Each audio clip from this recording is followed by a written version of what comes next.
That is the one principle. Apply the heart test. People had a go at me about being a transvestite, for example. Man in a frock causes absolutely no harm. If people had been as vehement about condemning white phosphorus and depleted uranium in Afghanistan and Iraq as they had been coming at me for wearing a frock, we would sort all those problems out now. Or the fact that England lost 3-2. They're quite vociferous about that, I think, okay.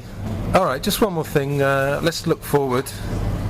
Now, let's say that the layman, let's say that it's one of that, I don't know if he said 20%, 30%, who is kind of waking up a little bit. What would you say to them? In very simple terms, what do they need to do? Adjust their focus? People say to me all sorts of stuff about this. How can you change yourself and everything? I think it's a complicated thing to explain. But is there anything practical? I will tell you one word. Love. Okay. But that people then think, oh, what's love? People have some funny ideas about love. Yes. But at least you're going on that journey of trying to take a long, hard look at yourself, because it is love your neighbour as you love yourself. Yes. And that's what I found, again, a lot of left-wing movements. People hate themselves, these self-hating middle-class people or whatever. Yeah. And a lot of them are there for the wrong reasons. They're there for reasons of revenge and hatred.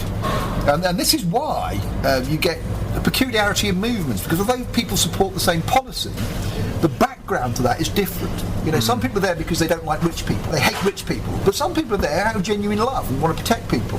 But even though they would support the same socialist policy, they're for very different reasons. But the same on the right as well. The left wing or the right are all really selfish bastards, want to exploit people. No, of course not. There's people there who are exactly like that. Yeah, they're selfish, want to exploit people. But of course there's people doing it out of love who think this is the best way of preserving peace and freedom, basically. So you say the alternative movement's a mixture of left and right. It's not defined by one or the other, would you say?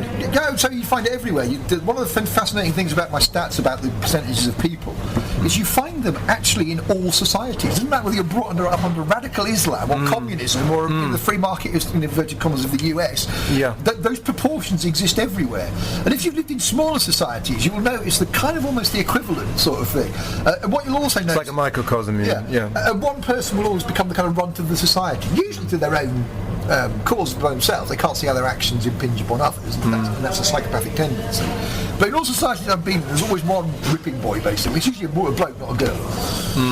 And so it's just one of those things that seems to be set in stone in creation. There's a pattern there. And that's again what you've got to understand about the universe. We can't even begin to understand history. What we can understand is patterns. We understand patterns of creation and how those fractalize through. The universe has changed shape, we're changing shape because we're a fractal of creation.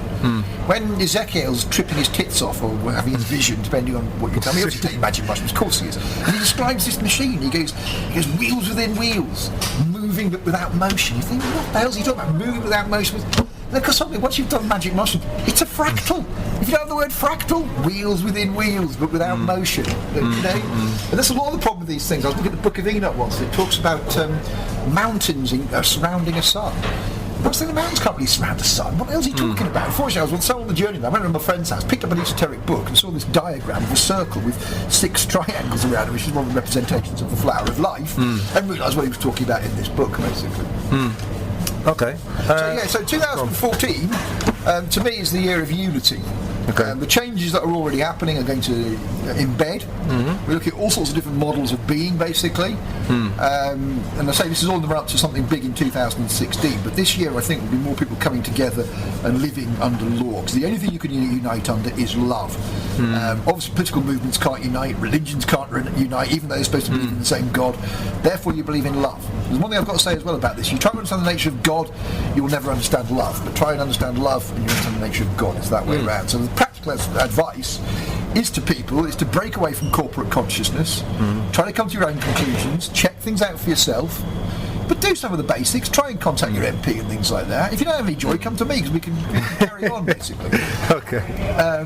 But think more in terms of nimble actions and active service units. The guerrilla warfare. The organisation that's impossible to penetrate is Al Qaeda, because it's not really an organisation. They live under a philosophy. It's a blanket name. Yes. If you've got an organisation with a very strong central committee, like for example the Socialist Worker Party, very easy to take them over by hampering the central committee. You've got control of the finances and everything else, the membership lists.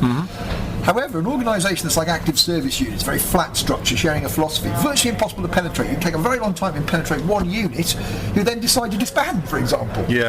And that's really what 9/11 Truth was like when I first did it in 2005. I didn't want a committee situation or that kind of stuff. I'd get out there and talk about this, because what I did is went out there, met people, this was just groups of mates. Again, generally lads, there were a few girls involved, but blokes generally. Just mates, not the very opposite of political meetings and stuff like that. Just doing the best they could on the internet, get out there, giving out leaflets, trying to do it. We received that in little towns, so that then began to work as a movement. So it was kiboshed by the fact that it got taken over by bureaucrats, and one of those bureaucrats was Annie Masher, my ex-girlfriend. I don't mind saying that. She is a bureaucrat, she has no vision, and the 9/11 Truth movement collapsed within months of those two taking over after I spent 2 years of my life building it up. How big was the membership at its height? Well, but that was the point, we didn't know. We didn't know, so it wasn't it was a coherent group. Around a philosophy, around personalities, but not round officials and sort of official meetings and things like that. Yeah. What you said earlier about living in love, I was just thinking, what crossed my mind is that living in love's not good for your career, is it? That's one of the problems, isn't it? It's not good for your career in Babylon, but what I do point out is if you truly live in love, God will reward you. You will be tested, of course, you'll have fallow periods, of course. Yeah, so the universe looks after you. Yeah, it will give you abundance, and God will give you things that you never even knew you needed, because God knows your heart better than you. You're on this world of 1% light, 99% darkness. Your vision of the universe is 1% of it. God sees all 100%. So of course he sees more than you do. He knows where you're truly going. So the idea you can self-determine your own life, wrong. Listen to God. I can't stand this new age idea. You choose your own soul journey. No, you fucking don't. Of course you. What about karma? Karma wouldn't let you do that. Otherwise you could spend every lifetime as a torturer and exploiter, couldn't you? Yeah. Whereas the karmic principle, you can't keep going back to God and say, well, I want to be a torturer again, And let's be clear about what the universe does. The universe doesn't punish you for being a torturer. It punishes you for failing to realise that torture is wrong. And again, we're talking about God's mercy. When we do something wrong, there's a period of grace, which allows you to reflect on what you've done and make it good. Whatever that may be an individual thing, it may just be saying sorry in your heart, it may be paying compensation to somebody, or doing some help for somebody, physical, actual labour or something like that. But once that karmic debt has been settled in that way, it's gone. There's no point in punishing a man who knows he's done wrong in his heart. And that's what I'd say about Blair as well. I mean, I think Blair, I think he's the Antichrist, I think he's an evil war criminal, I think he's one of the most duplicitous and smug and sly men who's ever existed. But if he came to you tomorrow and said, bloody hell, I've been a war criminal, all of this is wrong, I want to speak out about that now, I'm going to do something about it, that moment I'd say, right, Tony, we're fine. We're now fine. You've done what you need to do. There's no point in putting you on trial. However, he doesn't do that. I quite fancy putting him on trial as a war criminal. I don't want to wait for their thing. I'm going to sign my own court orders. Well, it looks like we're going to have George Galloway's film next year. Yeah, I know. For the killing of Tony Blair. I contacted the Chilcot Inquiry as well and referred them to, I think it's one of the chapters in Spies, Lies and Whistleblowers, which is your book. my website. Okay. Is that davidshayler.com? Thescript.com. Oh, yeah, script.com. Okay. You can put that up in the interview. I will do, I'll put a link there. And on there's a chapter called Blair's Waterloo, and in that you will read an account of Blair's lies that it is clearer than any account I've ever read anywhere else. Okay. And it makes absolutely clear that this information was coming from a dissident source, and although MI5 calls them reliable on the forms, you were taught never to trust their intelligence. Now, if Blair was briefed on that, and she must have been by MI5, it's inconceivably wasn't, he made a conscious decision, essentially, to go into war on intelligence he knew it was more likely to be unreliable than reliable. What would have happened if he'd said to Bush, I'm not interested there? Would he be able to do that?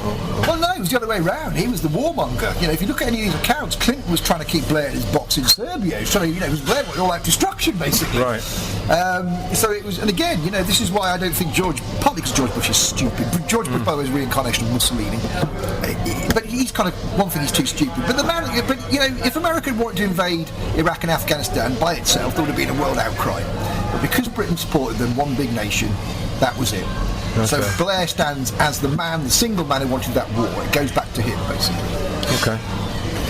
All right, we're going to leave it there. Maybe we'll meet in 6 months or a year's time. We'll see if 2014's brought anything. Okay. That would actually be really interesting, actually, Anthony. Let's do it the same day this time. We'll sit in these exact seats. Yeah. December the 30th there. December 30th. Come back here and see what's happened.